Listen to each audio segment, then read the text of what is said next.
Mère de Duras est une des figures les plus modernes de la littérature française et pourtant elle est complètement oubliée.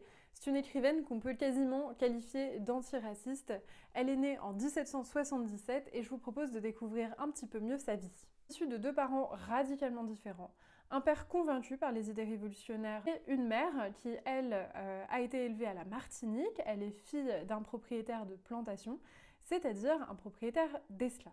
Elle est marquée par la Révolution d'abord parce que la mort s'abat de tous les côtés, qu'elle doit fuir son pays, mais aussi parce que son père va perdre la vie justement parce qu'il a refusé de voter en faveur de la décapitation de Louis XVI.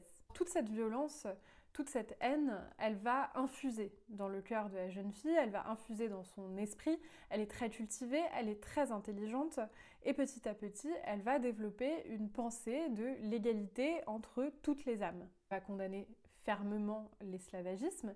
D'ailleurs, un de ses premiers textes, peut-être le roman le plus connu qu'elle va écrire, c'est Ourika en 1823, qui donne la parole à une jeune fille noire et c'est le tout premier livre français qui donne la parole à la première personne à un personnage noir, qui plus est une femme.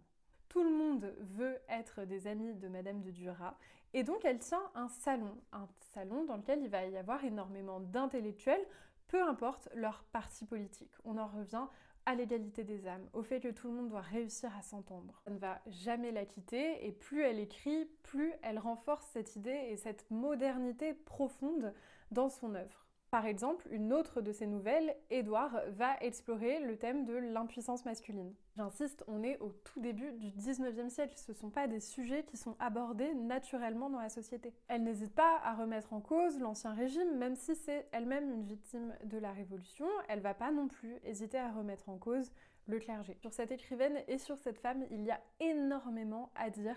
Alors j'y ai consacré un podcast, c'est un entretien avec Marie-Bénédicte Diethelm qui m'a fait le plaisir de nous partager ses connaissances sur cette femme absolument formidable et le lien est dans ma biographie.